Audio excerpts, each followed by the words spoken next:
Revision class, NPO accounts class 1। देखो non profit organisations के account कैसे बनते हैं? एनपीओ, एनपीओ फुल फॉर्म क्या है? Non profit organisation. इसमें वो लोग हैं जो चैरिटेबल या एंटरटेनमेंट पर्पस से क्या हुए हैं? इकट्ठे हुए हैं। वो लोग जो हैं उनके अकाउंट आम ट्रेडिंग पीएनएल नहीं बनता, आम बिजनेसमैन की तरह नहीं बनता।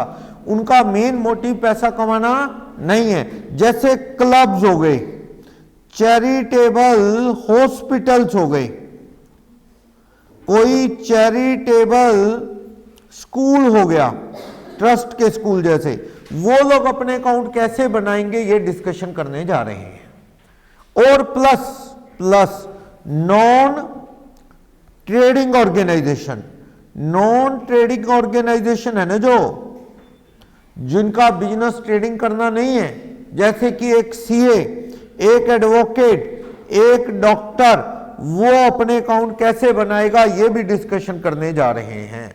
उनके अकाउंट कैसे बनेंगे, क्योंकि ये भी क्या है, यूजुअली कोई ट्रेडिंग नहीं कर रहे, तो इनके अकाउंट कैसे बनेंगे ये डिस्कशन अपने को इस चैप्टर के अंदर करनी है। नॉन प्रॉफिट वालों की भी और नॉन ट्रेडिंग वालों की भी डिस्कशन अपन करने जा रहे हैं। देखो इनके अकाउंट्स में, फाइनल अकाउंट में नॉर्मली क्या होगा? एक तो इसमें होती है ओपनिंग बैलेंस शीट, यानी लास्ट ईयर की क्लोजिंग बैलेंस शीट हमें दी होगी या बनानी होगी। एक क्या होगा? Receipt and payment account, payment account. फिर होगा इनकम एंड एक्सपेंडिचर अकाउंट। फिर होगी क्लोजिंग बैलेंस शीट। ये सारा काम हमें करना है। इसमें से कोई भी, चार में से कोई भी चीज मिसिंग दे सकता है, वो हमें फाइंड आउट करनी होगी। अक्सर इन दोनों तीनों में ओपनिंग डाटा अक्सर दिया होगा आपको, या तो रिसीट एंड पेमेंट या फिर क्या बनाने को कहेगा, इनकम एंड एक्सपेंडिचर। दोनों में से और कर दिया मैंने, अक्सर एक चीज देगा, एक चीज आपको बनानी होगी। या तो रिसीट एंड पेमेंट दे देगा, इनकम एंड एक्सपेंडिचर बना लेंगे, या इनकम एंड एक्सपेंडिचर दे देगा तो ये रिसीट एंड पेमेंट बना लोगे। ठीक है।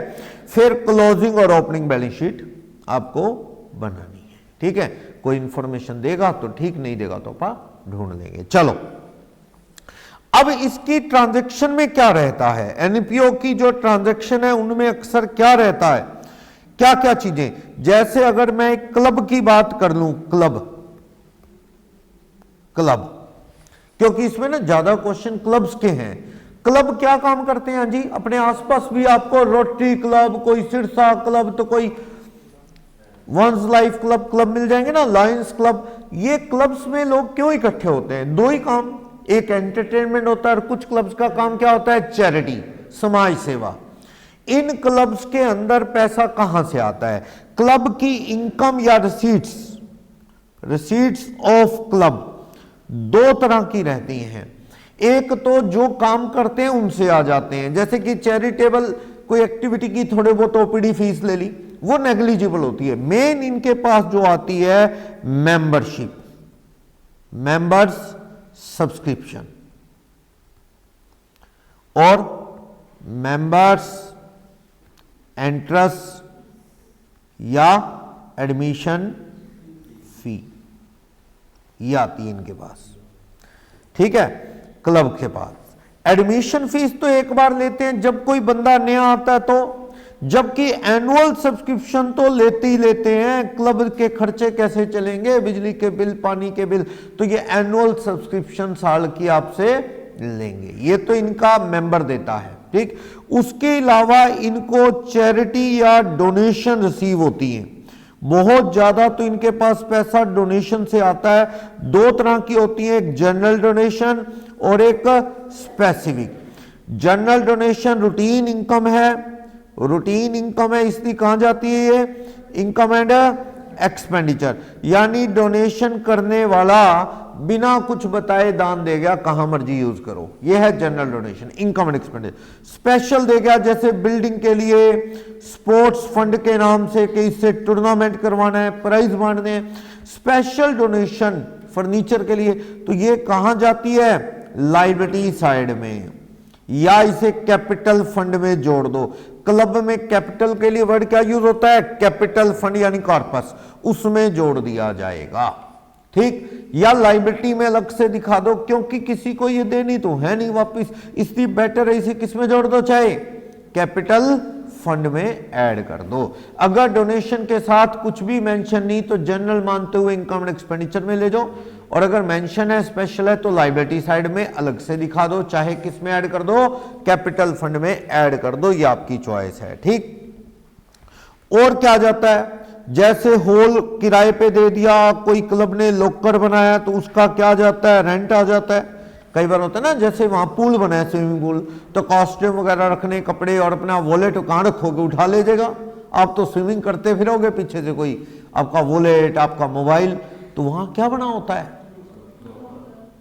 लॉकर, उसमें आप की ले लेते हो, लॉकर की अपने सामने कहीं रख लेते हो, तो उसमें क्या है, उसका चार्जेस होता है, चार्जेस। तो वो हो गया। बड़े बड़े हॉल होते हैं क्लब्स के अंदर, वो मैरिज पार्टी कुछ करना है तो किराए पे दे देते हैं, कोई सेल ऑफ ग्रास, चारा बेच दिया, या कोई ओल्ड न्यूज़पेपर की रद्दी बेच दी, ये भी छोटी मोटी इनकम के सोर्स हैं। बाकी क्लब के पास ना जब बड़ा पैसा हो तो वो क्या कर देता है, इन्वेस्टमेंट, उसकी भी क्या आ जाती है क्लब को, इनकम। ये सब कमाई के सोर्स हैं। कई क्लब ने तो जिम वगैरह बनाई होती है, उसके भी पैसे अलग से ले लेता है वो। और सेल ऑफ फूड स्टफ, अक्सर क्लब में क्या होता है, खाने पीने की कैंटीन, खाना बेचते हैं, वो इनकम है, जो लगता है वो खर्चा है। तो ये सब अपने को यहां पे रिसीट्स आती हैं क्लब को। ठीक, खर्चे क्या होते हैं क्लब के, एक्सपेंसेस, हाँ जी, क्या क्या हो सकते हैं क्लब के खर्चे, स्टाफ की सैलरी हो सकती है, और इलेक्ट्रिसिटी वाटर बिल हो सकता है, रूटीन की रिपेयर हो सकती है, प्रिंटिंग स्टेशनरी टिकट वगैरह कंज्यूम होते रहते हैं। ठीक है, कर्टन लिनन या क्रॉकरी, वो भी क्या होती है, कंज्यूम होती है, टूटती फूटती है। ठीक, स्पोर्ट्स मटेरियल या जिम के जो इक्विपमेंट हैं वो भी क्या होते हैं, कंज्यूम्ड होते हैं। डेप्रीसिएशन भी लगता है किस पे, स्पोर्ट्स इक्विपमेंट। इक्विपमेंट वो चीज है जो कंज्यूम नहीं होती, जैसे क्रिकेट खेलते हैं क्लब में, तो वहां पे जो बॉल विकेट वो तो टूटते फूटते हैं, शटल वगैरह ये सब, वो तो कंज्यूमेबल आइटम। ओपनिंग कंज्यूम का क्या करते हैं अपन, opening stock plus purchase minus closing stock, consume निकालते हैं। जबकि इक्विपमेंट पे तो क्या है, परसेंटेज वाइज क्या लगता है, कैमरा हो गया, पिच रोलर हो गया, ये चीजें खराब थोड़ी होती हैं, ये है इक्विपमेंट, इन पे जस्ट क्या करोगे, डेप्रीसिएशन लगेगा। ठीक, और बाकी चीजों पे भी डेप्रीसिएशन है। फूड स्टफ भी तो कंज्यूम होगा, खाने पीने का सामान वो भी तो कंज्यूम होगा, स्पोर्ट्स मटेरियल की तरह, वो सारे इनके क्या खर्चे। कोई सेट्स बेचने का फायदा नुकसान, लॉस प्रॉफिट भी। कई बार ये ना न्यू ईयर पे प्रोग्राम करवा देते हैं, उसके टिकट बेचेंगे तो इनकी इनकम है, वो तो इनकम है, लेकिन उसके लिए जो एक्सपेंसेस लगेंगे, शो के जो एक्सपेंसेस लगेंगे, वो क्या है, खर्चा। क्लब वाले ना फंड भी बना लेते हैं, फंड, जैसे कि मान लो स्पोर्ट्स फंड बना लिया इन्होंने। स्पोर्ट्स फंड का अकाउंट क्या है, जो भी उसमें ओपनिंग पड़ा है लायबिलिटी साइड में, मान लो 10,000, बाय बैंक करके रिसीट एंड पेमेंट में 2 लाख रुपए और आ गया, मान लो 3 जीरो कैंसिल है।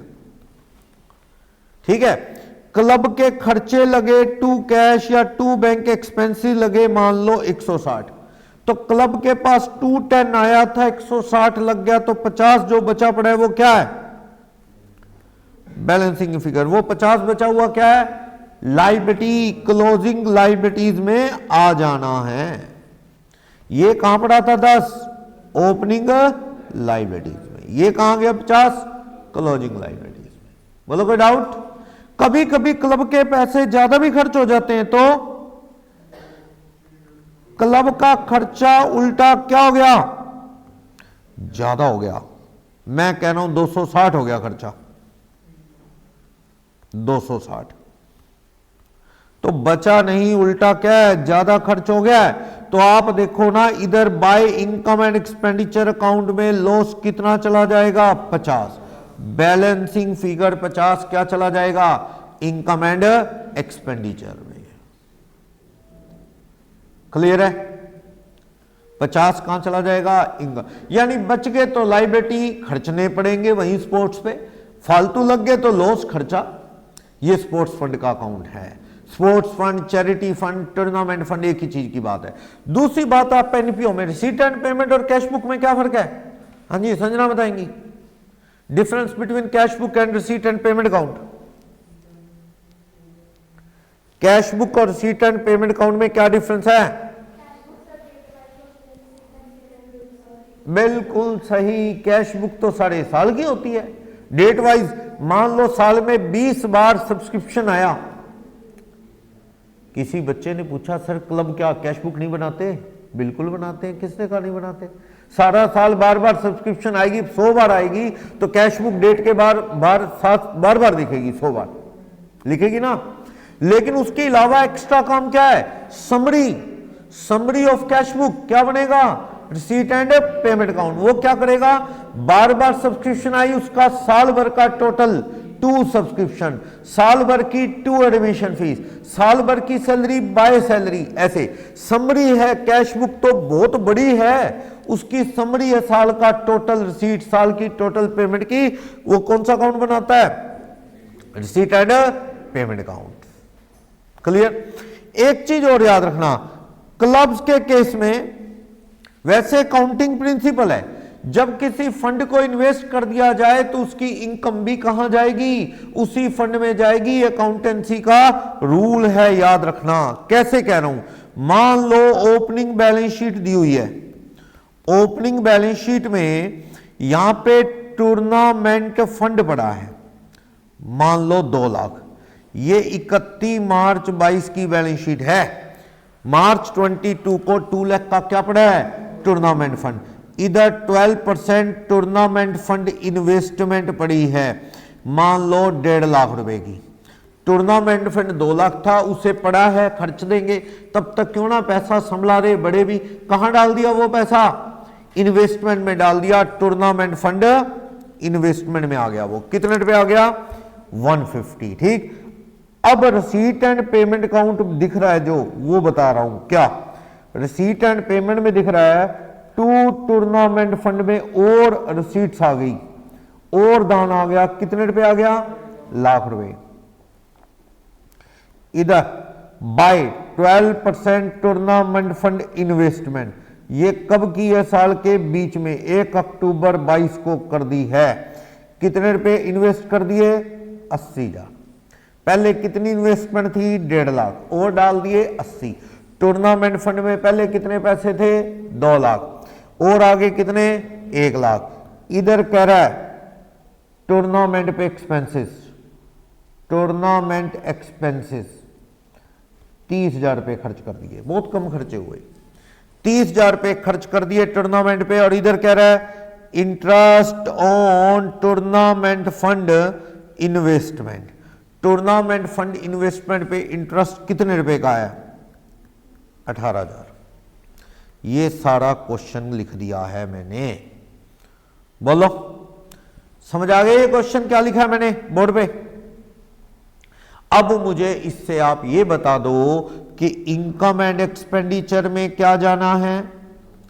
1/4/22 से 31 मार्च 23 का जो इनकम एंड एक्सपेंडिचर बनना है, उसमें कुछ आना भी है कि नहीं आना, एक तो आपने ये बताना है। दूसरा बताना है क्लोजिंग बैलेंस शीट जो कब बनेगी? 31 मार्च 23 में, उसमें क्या क्या आना है आपको ये बताना है। चलो, पहली बात क्या बताया मैंने? कोई भी फंड को इन्वेस्ट करते हैं तो उसकी इनकम उसी फंड में जुड़ती है, इसलिए इनकम एंड एक्सपेंडिचर अकाउंट में इंटरेस्ट नहीं आना, खर्चे ज्यादा हुए नहीं। चलो, अब देखो इसमें इंटरेस्ट कितना बनना चाहिए? Interest on tournament fund investment कितने रुपए बनना चाहिए आपके अकॉर्डिंग? कितने रुपए? ओपनिंग 1.5 लाख था, जिस पे 12% कितना बनना चाहिए, 18,000 बनना चाहिए। ये देख लो ना, 1.5 लाख का 12% कितना बनना चाहिए, 18। और भी तो इन्वेस्ट किया 80,000 साल के बीच में। 80,000 कब इन्वेस्ट किया, 1 अक्टूबर 22। उस पे 12% 6 महीने का इंटरेस्ट कितना बनना चाहिए, 4800। 22,800 रुपए क्या इंटरेस्ट रिसीव हुआ, नहीं। कितने रुपए रिसीव हुआ आपको, यहां पे देखो कितने रुपए, 18,000 रुपए रिसीव हुआ है। इसका मतलब अपने को रिसीव हुआ 18,000, इसका मतलब अक्रूड इंटरेस्ट कितने रुपए का है, 4800। 22,800 में से हमें मिला है 18, 4800 रुपए हमें नहीं मिला। यही कह रहे ना, बोलो कोई डाउट, ठीक है। ये 22,800 हमें जो नहीं मिला है उसकी बात कर रहा है, जो नहीं मिला। अब देखो इसका बैलेंस शीट में क्या क्या ट्रीटमेंट होगा। टूर्नामेंट फंड की जहां तक बात है, टूर्नामेंट फंड अकाउंट अगर कोई बनाना चाहे तो क्या ओपनिंग बैलेंस कितने रुपए का था, बोलो 2 लाख। बाय कैश कितने और आगे, 1 लाख।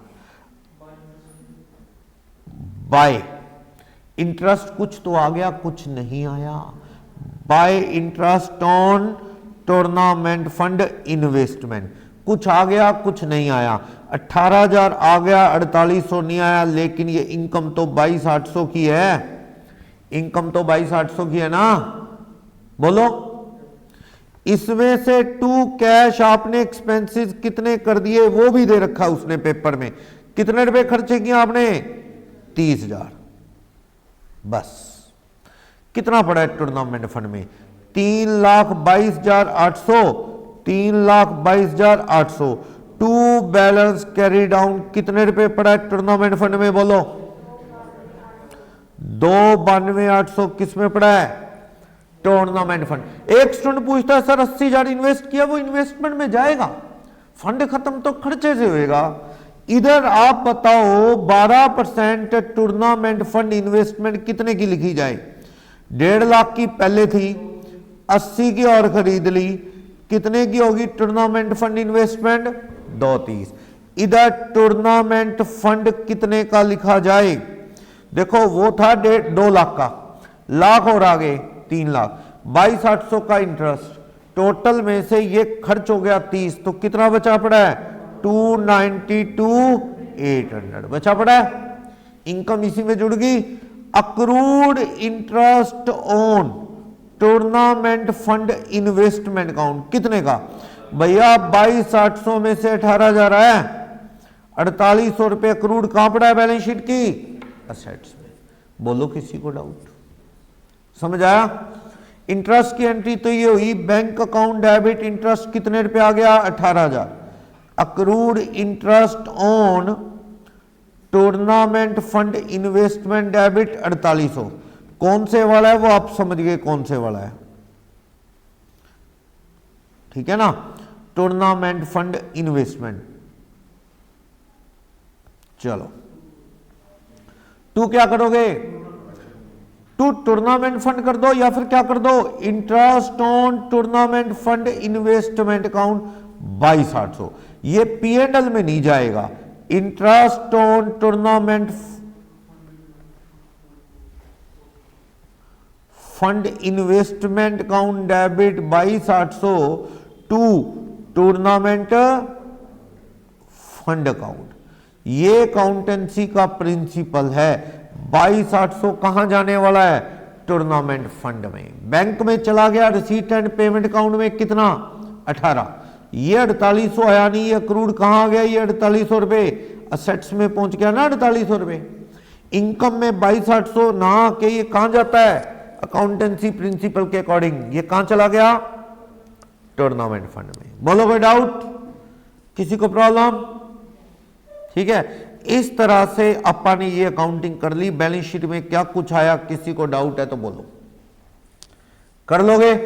और एक बात, जब आप एनपीओ का चैप्टर पढ़ रहे हैं तो बहुत सी चीजें कंज्यूम निकालनी है, आपने निकालनी है कंज्यूम, उसमें क्राइटेरिया का भी इशू है।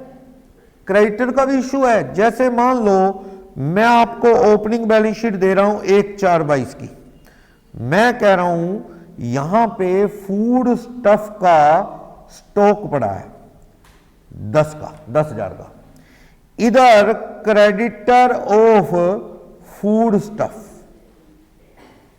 6 के, यानी फूड स्टफ उधार आता है, 6 का क्रेडिटर को देना है और 10 का क्या पड़ा है फूड स्टफ का अपने पास स्टॉक पड़ा है। सही है। अब देखो रिसीट एंड पेमेंट अकाउंट में चलो, रिसीट एंड पेमेंट अकाउंट में मुझे कह रहा है क्रेडिटर को पेमेंट दे दी, फूड स्टफ की खाने पीने की पेमेंट दे दी 40 की उनको क्या दे दी पेमेंट। नीचे कह रहा है opening stock of food stuff, food stuff का ओपनिंग जो पड़ा है 10, वो तो मुझे ओपनिंग बैलेंस शीट में दिख गया था। Closing stock of food stuff, food stuff का क्लोजिंग पड़ा है 13, ओपनिंग क्रेडिटर जो है 6, क्लोजिंग क्रेडिटर है 15। सबसे पहले आपको यह निकालना पड़ेगा कि फूड स्टफ की परचेज कितनी है, कहां दे रखी है। फूड स्टफ का तो क्या दे रखा है आपको, पेमेंट टू क्रेडिटर दे रखा है 40, परचेज दे नहीं रखी, तो आपको क्या बनाना पड़ेगा क्रेडिटर अकाउंट फूड स्टफ का। बताओ ओपनिंग क्रेडिटर कितने के थे, ओपनिंग क्रेडिटर थे 6, ये रे। क्लोजिंग क्रेडिटर कितने के हैं 15 हो गए। ये देखो क्लोजिंग बैलेंस शीट में जाएंगे 15। इनको टू बैंक कितनी पेमेंट दे दी आपने, इनको पेमेंट दे दिया आपने 40, तो कितना हो गया 55, और ये कितना हो गया 55। 55 में से 6 कम करो तो 49 क्या आ गया, ये बाय परचेज, उधार परचेज आ गई। कितने की परचेज है ये 49 की। पहला काम परचेज तो निकाल लो खाने पीने की, और जब क्रेडिटर दिए होंगे तो ध्यान से ड्यू फॉर फूड स्टफ दिया हो ना, वो क्रेडिटर ही होते हैं, ड्यू फॉर फूड स्टफ या क्रेडिटर वर्ड दे दे। अब आप मुझे बताओ फूड स्टफ कंज्यूम कितना हुआ, food stuff consume opening stock plus purchase minus closing stock, ये फॉर्मूला लगा लो, क्या देगा कंज्यूम। बोलो ओपनिंग कितना था खाने पीने का 10 का था, और परचेज किया कितने का 49, क्लोजिंग कितने का था 13 क्लोजिंग बैलेंस शीट में, तो 59 माइनस 13 46 का क्या हो गया कंज्यूम। इनकम एंड एक्सपेंडिचर में कितना जाएगा बोलो, इनकम एंड एक्सपेंडिचर में 2 फूड स्टफ कंज्यूम्ड कितना जाएगा 46, और मुझे कह रहा है जी खाना बेच के आए कितने, सेल ऑफ फूड स्टफ, खाना बेच के जो आए वो 50 आए, यानी 46 का लग गया 50 आए, 4 का फायदा। पर आप मिक्स ना करो, सेल ऑफ फूड स्टफ को किधर जाने दो, सेल ऑफ फूड स्टफ को क्रेडिट जाने दो, अपने आप आता रहेगा फायदा नुकसान। कंज्यूम अलग चलने दो, सेल अलग चलने दो, उसके भी डेटर हो सकते हैं, तो सेल लिखनी है आपने, डेटर अकाउंट बना लो। समझ आया। इसकी जगह आप क्या बना सकते थे, कंबाइन अकाउंट भी, किसका फूड स्टफ का कंबाइन अकाउंट भी बना सकते थे।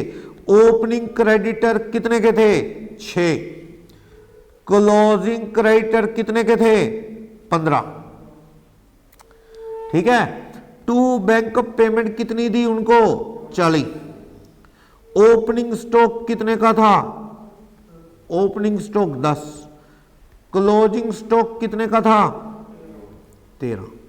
इससे अपने आप एक फिगर आ जाएगी जो कंज्यूम हुआ अपने आप, opening stock closing stock, opening creditor closing creditor, to bank payment होगी 40। इसको ऊपर इधर कर लेना, उल्टा लिख लेना, कितना आ गया इधर 65, इधर भी 65 आना चाहिए, 19 कम कर दो 65 में से 46, by income and expenditure 1 minute में आ जाएगा, कंज्यूम्ड 1 मिनट में आ जाएगा बैलेंसिंग फिगर। दो काम ना करके, पहले आप परचेज ढूंढोगे फिर कंज्यूम का फॉर्मूला लगाओगे कंबाइन। ऐसी खर्चों में ना आपको क्या करना है, कंबाइन अकाउंट बना सकते हो खर्चों का। कैसे, आप खर्चे ओपनिंग आउटस्टैंडिंग है वो किधर जाएंगे इधर, क्लोजिंग आउटस्टैंडिंग किधर जाएंगे इधर, ओपनिंग प्रीपेड किधर आएंगे, ओपनिंग प्रीपेड इधर, क्लोजिंग प्रीपेड किधर आएंगे, इधर। ये चार ही चीजें होती हैं, आउटस्टैंडिंग और प्रीपेड। अब आप देखो टू बैंक खर्चे दे देगा अगर, तो बाय कौन से आ जाएंगे, income and expenditure account, balancing figure. कभी कभी आपको पेमेंट वाला दे देगा तो कौन से वाला आ जाएगा, जो पे हुआ, पेमेंट वाला दे देगा तो इनकम एंड एक्सपेंडिचर वाला आ जाएगा, इनकम एंड एक्सपेंडिचर दे देगा तो पेमेंट वाला आएगा। सेम यही अकाउंट आप किस में बनाएंगे, सब्सक्रिप्शन में बनाएंगे। सब्सक्रिप्शन का अकाउंट जब बनाएंगे ना, same opening advance subscription liability है ना, ओपनिंग आउटस्टैंडिंग मिलनी बाकी है, closing advance subscription, closing outstanding subscription, assets liability. अब सब्सक्रिप्शन आती है, देते हो, सब्सक्रिप्शन आया करती है बाय बैंक वाली फिगर, तो अपने आप आ जाएगी कौन सी फिगर, इनकम एंड एक्सपेंडिचर वाली। नहीं तो आपको वो करना पड़ेगा एड लेस, कौन सा होगा कौन सा नहीं, अकाउंट बना लो या वो एड लेस वाली कहानी। इस तरह से आपका ये सब्सक्रिप्शन अकाउंट भी बन जाएगा।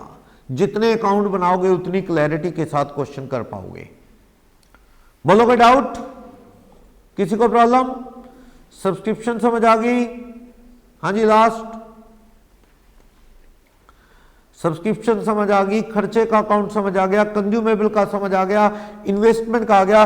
फिक्स असेट्स का अकाउंट तो आपको कैश फ्लो से बनाना आता ही है। अगर मैं WDV पे बनाऊं फिक्स असेट्स का अकाउंट कैसे बनता है, opening balance WDV, to bank क्या आती है, परचेज, इधर क्या आता है, डेप्रिसिएशन और बैलेंस। अगर आपने बाय बैंक सेल कर दी तो क्रेडिट कर दोगे सेल, और बाय इनकम एंड एक्सपेंडिचर में क्या चला जाएगा अगर लॉस हुआ तो, और अगर फायदा हुआ तो लेफ्ट में क्लोजिंग बैलेंस। यही होता है ना अकाउंट। इसमें से जो चीज मिसिंग है, मान लो प्रॉफिट एंड लॉस गायब है वो निकल जाएगा, डेप्रिसिएशन गायब है वो निकल जाएगा। मान लो डेप्रिसिएशन भी है, परचेज सेल भी है, फायदा नुकसान भी है, तो क्लोजिंग बैलेंस निकल जाएगा। ये अकाउंट वही है जो आप कैश फ्लो में एक्यूमुलेटेड डेप्रिसिएशन और असेट बनाते थे, बिल्कुल वैसे ही। बोलो कोई डाउट इसमें, किसी को प्रॉब्लम? कर लोगे ना ये?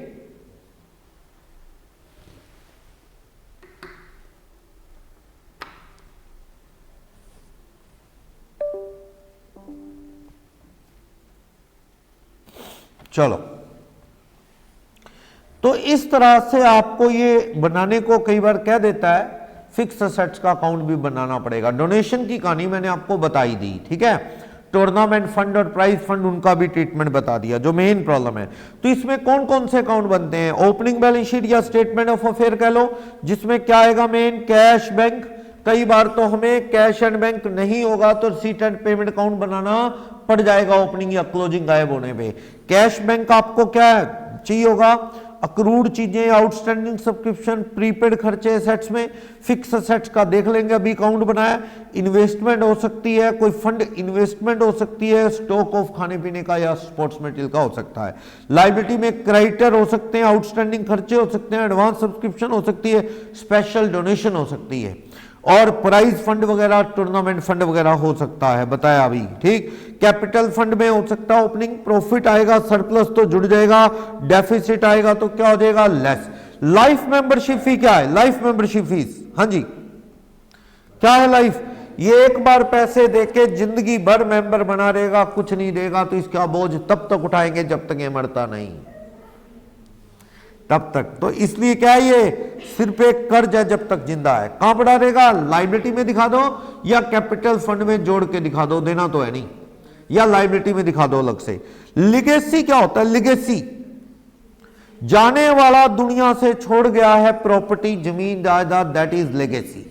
क्लब के आगे फ्री में, और क्लब की क्या बन गई, इधर असेट्स, असेट साइड में असेट्स, इधर क्या बन गई, लाइबिलिटी। लिगेसी और एक होता है क्या, एंडोमेंट फंड।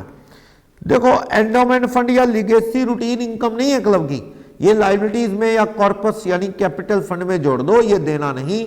अक्सर मूवेबल चीजें छोड़ गया, कैश, बैंक बैलेंस वगैरह, फिर तो उसके लिए वर्ड क्या लगता है, एंडोमेंट फंड। जमीन जायदाद छोड़ गया तो क्लब बेच के पैसे ले आता है, दैट्स कॉल्ड लेगेसी। तो मोर और लेस सेम है, दोनों कहां जाएंगे, या तो लाइबिलिटी में या फिर कैपिटल फंड में ऐड कर दो, ठीक है।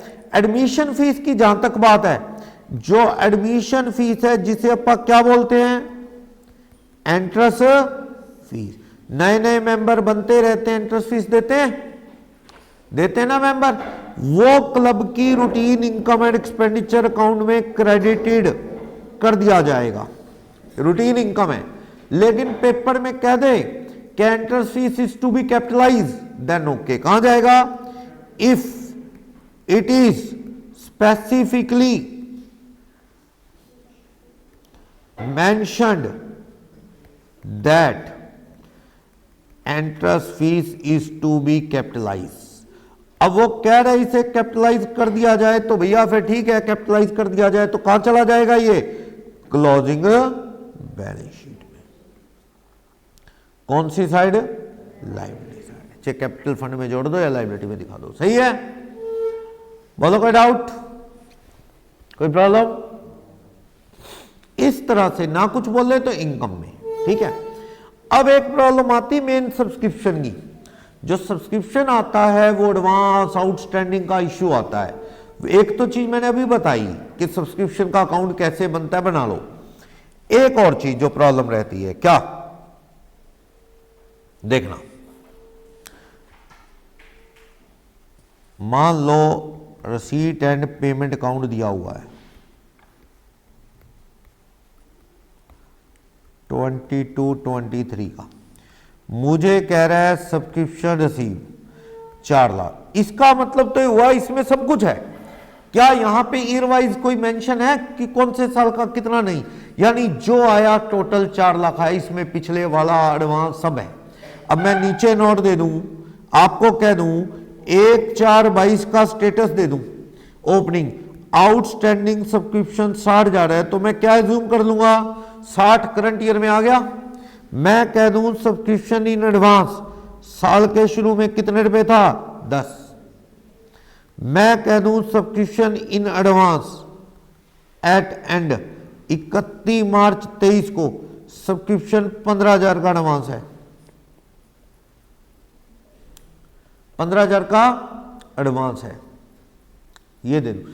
तो इसी में है सबको 4 लाख में, पिछले वाला एडवांस आया नहीं, अब जोड़ो, पीछे आउटस्टैंडिंग अब आ गया होगा, लेस करो, क्लोजिंग एडवांस आ गया, लेस करो, क्लोजिंग आउटस्टैंडिंग ठीक करना है, ऐड।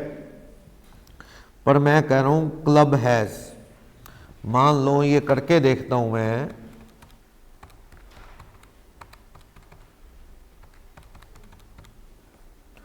मैं कहता हूं club has 380 members,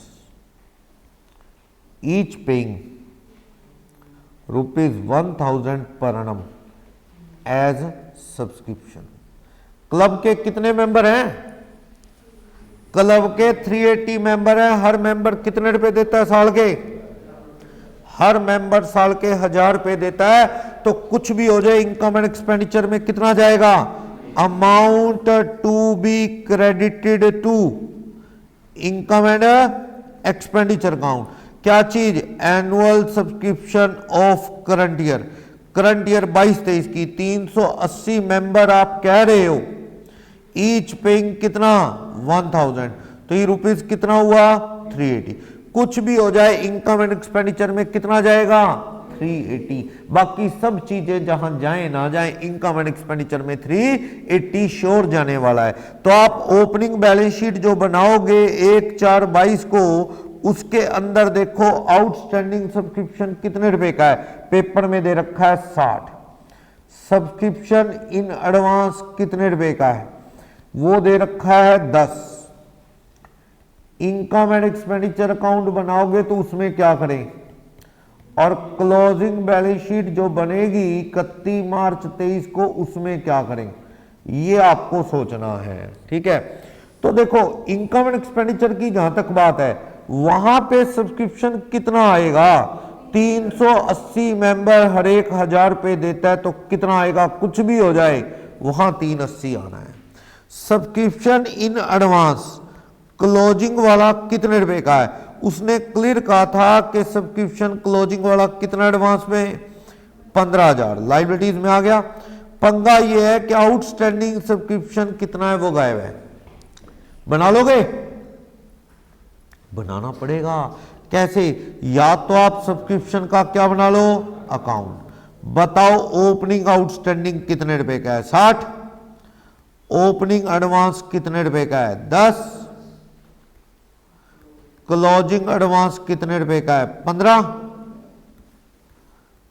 closing outstanding पता नहीं, पता है? बाय बैंक पता है कितने आए? हाँ 4 लाख आए।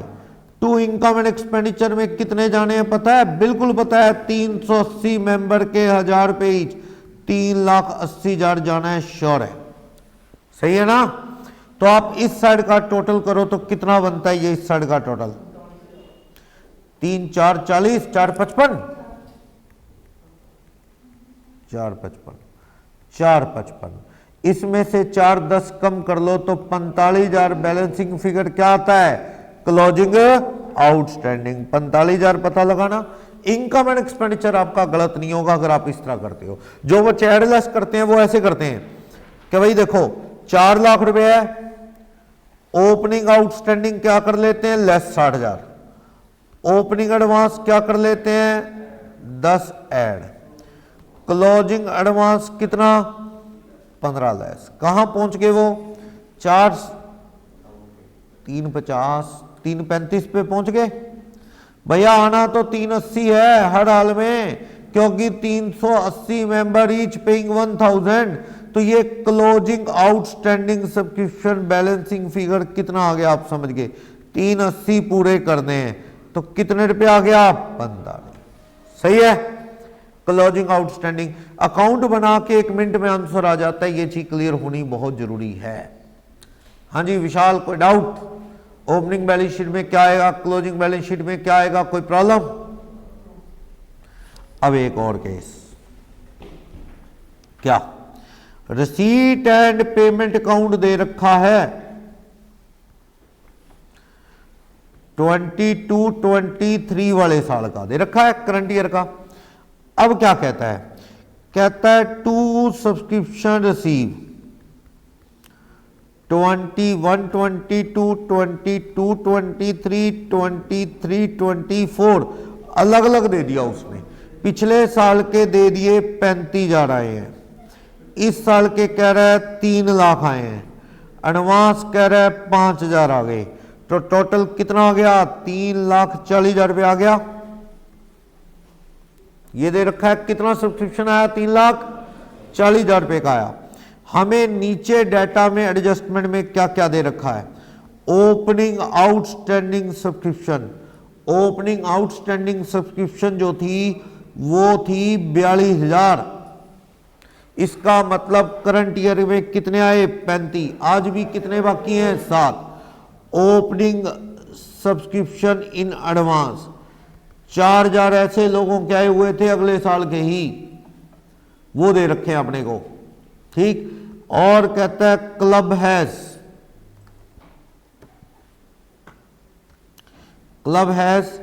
350 मेंबर्स पेइंग 1,000 पर annum। अब फिर वही बात आ गई, अगर क्लब के 350 मेंबर है, ईच पेइंग 1,000, तो इसका मतलब 3.5 लाख रुपए हर हाल में इनकम में जाएगा, चाहे कुछ भी गलत हो जाए। आपका इनकम एंड एक्सपेंडिचर गलत नहीं होना चाहिए। तो आप यहां पे जो ओपनिंग बैलेंस शीट बनाओगे तो बताओ उसमें क्या? 1/4/22 की जो ओपनिंग बैलेंस शीट बनाओगे उसमें आउटस्टैंडिंग सब्सक्रिप्शन कितने रुपए का है? 42। सब्सक्रिप्शन इन एडवांस कितने रुपए का है? नीचे दे रखा है ना 4 और 42, 4 हो गया। क्लोजिंग बैलेंस शीट जब बनाओगे 31 मार्च 23, उसमें क्या क्या लिखोगे? देखो मुझे सब्सक्रिप्शन इन एडवांस तो दिख ही रहा है 5,000, ये दिख रहा देखो 5,000 रुपए दे रखा है। ठीक। लेकिन क्लोजिंग आउटस्टैंडिंग लिखना थोड़ा इंपॉर्टेंट है। क्लोजिंग आउटस्टैंडिंग पहले तो 21-22 वाले साल का लिखो, कितने रुपए है? 7,000। पता लगा कैसे? 7 क्योंकि अपना जो था आउटस्टैंडिंग 42 था, लेकिन हमें आए कितने हैं 35, था 42, यानी कि यहां पे अगर मैं ब्रैकेट में दे दूं तो 42,000 माइनस 35, 7,000 रुपये तो वो वाला हो गया। और करंट ईयर 22-23 का भी तो देखना है, 22-23 का सब्सक्रिप्शन भी तो देखना है, कितने रुपए करंट ईयर का,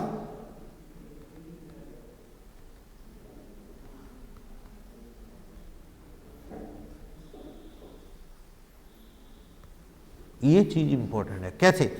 अब नहीं, ये 340 नहीं उठाना, 340 उठाओगे तो एडवांस भी और पिछला भी अलग करना पड़ेगा। जब मैं उठाई करंट ईयर का ले रहा हूं, करंट ईयर सब्सक्रिप्शन रिसीव कितने रुपए मिली, 3 लाख मिली। एडवांस तो मैंने बीच में 5,000 तो उठाए नहीं, वो तो अलग ही है। पिछले वाले भी इस 3 लाख में नहीं जुड़े जो हैं, पर हाँ पीछे एडवांस आए थे वो बंदे दोबारा देंगे क्या? नहीं। एडवांस सब्सक्रिप्शन ओपनिंग कितने, 4। तो भैया ऐसा है 3,04,000 बना, अभी पिछली बारी देंगे 4,000, वो तो दोबारा आएंगे नहीं, 3,04,000। अगले एडवांस मैंने जोड़े नहीं, वो 5,000 ऐसी पड़ा इधर। पिछले आउटस्टैंडिंग अब आए वो भी नहीं जोड़े, वो अलग पड़ा है। मैंने बीच में से उठाई कौन सा लिया,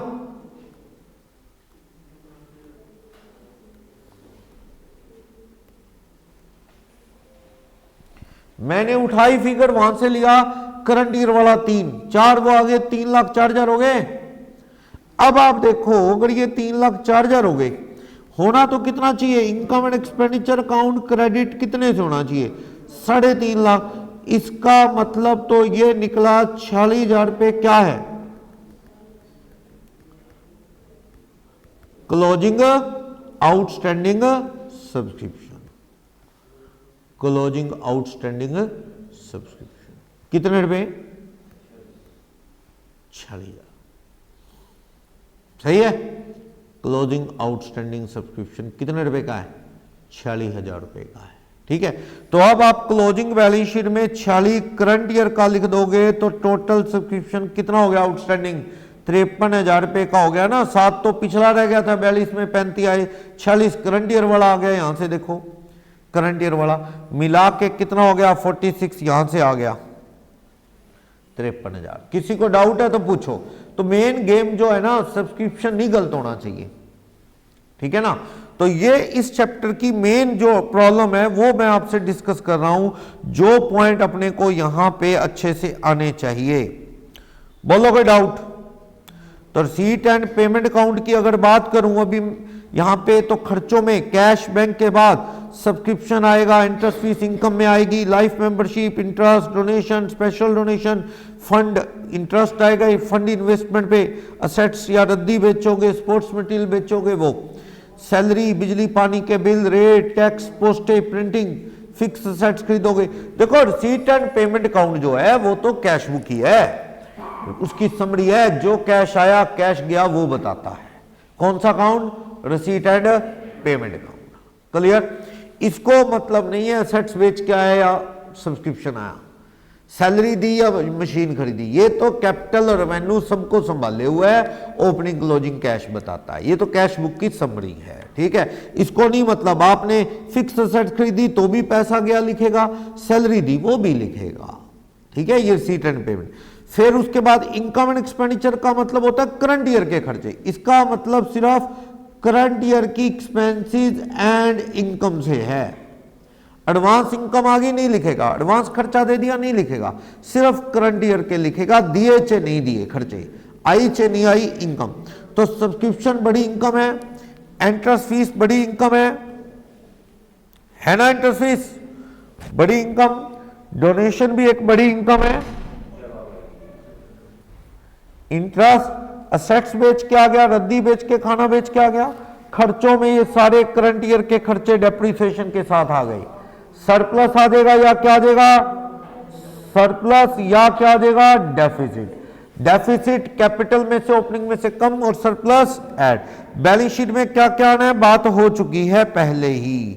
क्लियर? डोनेशन की डिस्कशन हो गई, जनरल या स्पेशल, लिगेसी, इंटरेस्ट फीस की बात होगी, स्पेशल फंड की बात होगी एग्जाम्पल के साथ, फंड इन्वेस्टमेंट की भी बात हो चुकी है। ग्रांट, सरकार स्पेशल पर्पज से ग्रांट देगी तो लायबिलिटी, जनरल है तो इनकम। सब्सक्रिप्शन की सारी कहानी सुना चुका हूं मैं, सब्सक्रिप्शन के अकाउंट भी बना चुका हूं, कर चुके ना सब्सक्रिप्शन को डिस्कस। एक क्वेश्चन भी है, ये एग्जांपल है, पढ़ लेना, किस साल का बना रहे उससे मतलब है आपका। ये कर लोगे ना, ये वाला एग्जांपल या कराऊं, ये वाला, ये एग्जांपल है पेज नंबर 6 पे। 2 साल का सब्सक्रिप्शन अकाउंट और 2 साल का इनकम एंड एक्सपेंडिचर बना लेना। मेडिसिन कंज्यूम या परचेज, यह भी कंसेप्ट करवाया था, वही है। क्रेडिटर से क्या आ जाएगी, परचेज, क्रेडिटर से परचेज आ जाएगी और स्टॉक इस तरह आ जाएगा, ठीक है। फिर अपन बात करते हैं इसमें असेट्स का अकाउंट, वो बात भी हो गई है। और पासबुक, ये क्या है, ये पंगा है कुछ क्वेश्चन में, बैलेंस एज पर बैंक रिकॉर्ड दे देगा, मुझे कौन सा बनाना होगा, बैलेंस एज पर कैश बुक। हाँ, खर्चा भी एज पर बैंक रिकॉर्ड दे देगा तो उसे भी दोबारा सेट करके क्या करना होगा, एज पर कैश बुक। लेकिन कई बार होगा कि खर्चा तो एज पर कैश बुक दे देगा, बस बैलेंस ओपनिंग क्लोजिंग बैंक का किसके अकॉर्डिंग दे देगा, पासबुक, उसे कैश बुक के अकॉर्डिंग बनाना पड़ेगा। सही है, ठीक। तो अपने को वो भी ठीक करने के क्वेश्चन देगा तो वो खर्चे ठीक कर लेंगे। जैसे एग्जांपल दे रहा है, एक पढ़ना एग्जांपल, क्या, बैंक बैलेंस 1/1/19 को 10,000 रुपए पड़ा है as per passbook. Bank balance as per passbook दिसंबर 19 में 15 पड़ा है। चेक इश्यू किया था रेंट का, कब इश्यू किया था चेक, ये चेक इश्यू किया था रेंट का 28 दिसंबर को, पर वो क्लियर कब हुआ, 2018 का चेक है, क्लियर हुआ 19 में। तो बैंक ने तो एंट्री 19 में की ना। ऐसी क्लोजिंग में चेक रेंट का पे किया दिसंबर 19 में, क्लियर कब हुआ, वो जनवरी 20 में। रेंट पेड बाय बैंक कितने रुपए का, 25। अब यहां पे ये रिकॉर्ड किसके अकॉर्डिंग है, कैश बुक के अकॉर्डिंग है ना, पासबुक के अकॉर्डिंग है। लो, तो यहां bank balance as per passbook 1/1/19 को कितना दे रखा है, 10। Bank balance as per passbook, as per passbook on 31 December 19 closing कितना दे रखा है, 15,000 दे रखा है, ठीक। हमें नीचे कह रहा है रेंट एज पर बैंक रिकॉर्ड है, ध्यान देना, बैंक स्टेटमेंट के अकॉर्डिंग है, अपनी कैश बुक का रेंट देता तो रेंट को ठीक ना करना पड़ता मेरे को। अभी रेंट किसके अकॉर्डिंग दे रखा है, ये रेंट उसने जो दिया हुआ है, वो रेंट दिया हुआ है किसके अकॉर्डिंग, बैंक के रिकॉर्ड के अकॉर्डिंग। तो अब देखो ये जो 2 एंट्री हैं पिछले साल में, चलो 31 सितंबर 18 को चेक इश्यू किया रेंट का, वो कब क्लियर हुआ, 19 में। तो ये जो बैलेंस है ये बैंक के 19 के हैं, और ये इसमें एंट्री पिछले वाली अब हुई होगी, तो क्या ये इस साल का खर्चा है, ये तो पिछले साल का खर्चा है। इस खर्चे में आ गया, बैंक के भी रिकॉर्ड में इस साल आ गया, खर्चा कम करो, last year rent credited in passbook of year 2019, कितने रुपए का खर्चा, ये 2,000। खर्चे में कम कर दो 2,000, क्योंकि बैंक ने ये खर्चा जो है कब डाला, 19 में। क्या ये 2019 का खर्चा है, ये खर्चा 2018 का है। तो फिर ये जो बैंक वालों ने 10,000 रुपए में एंट्री 2,000 रुपए काटे, नहीं काटे, क्योंकि वो चेक कब क्लियर हुआ, 19 में। 19 में तो बैंक वाले 10 कह रहे हैं, तो कैश बुक में भी 10 है ना, कैश बुक में तो ये चेक की एंट्री 2,000 की कब होगी 18 में। तो ये आप करो अनप्रेजेंटेड चेक ऑफ रेंट, कितने रुपए, 2,000। तो सही मायने में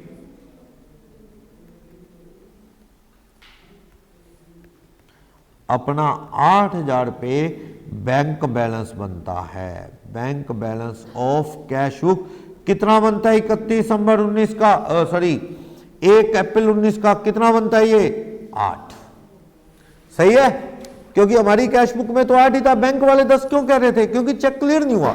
जैसे चेक काटा हमने तो कैश बुक में एंट्री कर दी, खर्चा भी डाल दिया होगा, लेकिन बैंक तो खर्चा उसका कब पेमेंट दिखाएगा, 2019 में। 18 का बैलेंस बैंक ज्यादा दिखा रहा है, जबकि रियल में हमारा बैलेंस कितना है, 8। सही है। 19 के खर्चों में डाल दिया होगा बैंक ने, क्योंकि बैंक ने तो पेमेंट 19 में की। तो 19 के जो 25,000 खर्चे बैंक वाले कह रहे हैं, उसमें 2,000 तो किस साल का है, 18 का चेक क्लियर हुआ है। तो बैंक के अकॉर्डिंग खर्चे कितने हैं, वो 25, लेकिन हमारे अकॉर्डिंग कितने हैं, 23। ऐसी हुआ एक और चेक, ऐसी हुआ 31 दिसंबर 28 29 दिसंबर 19 को 3,000 का चेक काटा हमने, तो कैश बुक में एंट्री उसी वक्त कर दी होगी, लेकिन बैंक ने नहीं की। बैंक वालों के रिकॉर्ड में ये अमाउंट ज्यादा है, अनप्रेजेंटेड चेक कितना, 3। सही मायने में बैंक के अकॉर्डिंग कितना है रिकॉर्ड में, हमारे अकॉर्डिंग 12, बैंक वाले बैलेंस एज पर कैश बुक। हमारी बैलेंस शीट में तो खर्चा कितना दिखेगा, सॉरी बैंक बैलेंस कितना दिख रहा होगा, 12। बैंक वाले कह रहे हैं 15, वो 2-4 दिन बाद वो भी 12 बोलेंगे जब वो चेक क्लियर होगा। तो खर्चे में बोलो, क्या ये 3,000 की पेमेंट 2019 में हुई ना, 29 दिसंबर 19 को चेक काटा, खर्चा तो 2019 का है, पर बैंक में एंट्री हुई नहीं, कब होगी, अगले साल। तो हमारे खर्चे में 3,000 पे जोड़ दो ना, क्या ये unpresented cheque of rent, rent का खर्चा 3 हमारा 2019 का है, rent as per our books, हमारी बुक्स या कैश बुक के अकॉर्डिंग कह लो तो रेंट का खर्चा कितना है, 26। बैंक वाले गलत कह रहे हैं 25। तो आप देखो हमारे इनकम एंड एक्सपेंडिचर में क्या आने वाला है, इनकम एंड एक्सपेंडिचर के डेबिट में रेंट कितना आएगा, 26,000। बैलेंस शीट में कैश बुक कितना आएगा, 8,000। ओपनिंग क्लोजिंग में कितना आएगा, 12। यानी आप अपनी कैश बुक के अकॉर्डिंग सेट करो ना उसे, समझे। बैंक वाला थोड़ी चलेगा रिकॉर्ड, कैश बुक वाला चलेगा। बोलो, यानी कि बैंक बैलेंस तो ठीक करना ही है, बैंक के रिकॉर्ड के अकॉर्डिंग, हमारी कैश बुक वाले पे आना पड़ेगा। बोलो कोई डाउट है इसमें तो, हाँ जी रिदम। एक बात बताओ, अगर अपन ने चेक काटा 29 दिसंबर को, कैश बुक में क्या एंट्री करेंगे, करेंगे कि नहीं करेंगे।